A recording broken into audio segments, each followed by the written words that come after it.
Hey, it's Beth. Welcome. This is the April 2025 Smash Our Stash collaboration, a small collaboration that I host that kind of focuses on using up either easily hoardable or oft-forgotten supplies in our stash. There's a playlist linked in the description box below that you can check out and watch all the videos of this month's participants. And we are all using scraps of some kind this month. That is the theme for the month. It can be paper scraps, vinyl scraps, fabric scraps, fiber scraps, wood scraps.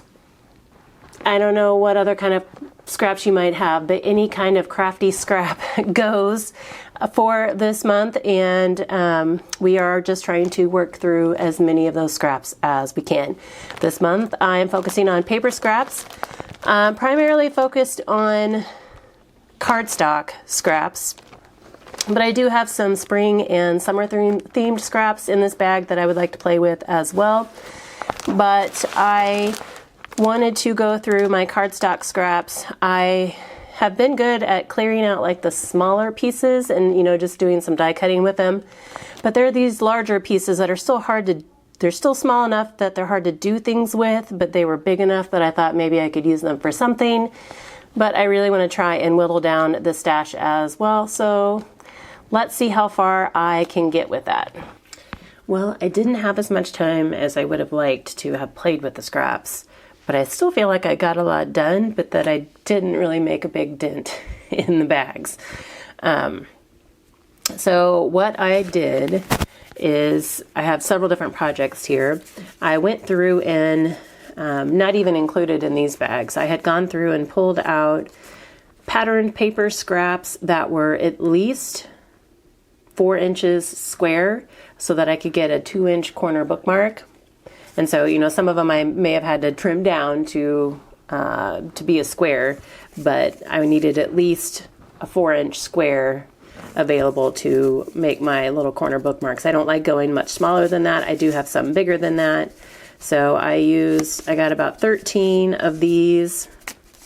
And again, I like to use these for online orders to help hold the order paperwork together.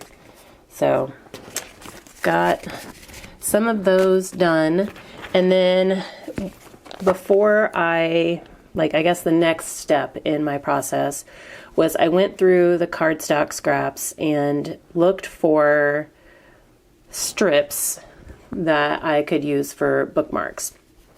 And so there are some that are backed on, I focused on colored cardstock, but then I used the white cardstock scraps as backer. So some of them are backed on white. If it was a long enough strip, sometimes I folded it over and just used the other side of the pattern paper as the backer. This I used off-white. So just kind of had a variety. And then as far as decorating them, I went through my stash of punches and there'll be some other embellishments that you'll see towards the end here, but I tried to focus on using some of my punch stash as well because those were made from scraps previously. So, and then this one, I just left it. It was a strip that had that little scalloped edge, so I liked that, so I left it. You'll see this is one that was just kind of folded in half, a strip folded in half and glued. So, got, I think, 26 of these. Now here's where I had found some kind of miscellaneous sentiments. They're not really great for cards, but just some things that I had printed out. And then these were some little, I think, cut apart or ephemera pieces. And that was actually from a planner sticker book. So used a bunch of strips to make those 26 bookmarks. And then I had also looked for shorter strips because I thought those are, I can just do some real quick strip card fronts. And so I have 4 of these. Again, just looked for, you know, my bookmarks. I like to go at least 5 inches, if not 6. So on these, I was just looking for maybe thinner ones that weren't close to 2, like 1.5 to 2 inches wide. and that were shorter that I could put across the card. So you can kind of see the strips in the background, and then I just used ephemera pieces or, you know, cut apart journal cards to cover the front. So 4 of those. And then, so that was focusing, oh, and also from this bag, I started doing some die cutting. And I had said, I think in the beginning, that I was going to try and do some bigger die cuts, because normally when I cut scraps, I'm working with like smaller bits. And so I only get, you know, maybe like small die cuts out of them and, you know, maybe some words. So I thought this would be a great chance to play with some of the bigger die cuts. I have like big balloons that I don't get to use very often, hearts, cat. I have some bigger stars in here, some bigger flowers. I have some flower die sets where I tend to just use maybe the 3 smallest. I don't ever get like the big layers. So I have some of those in there.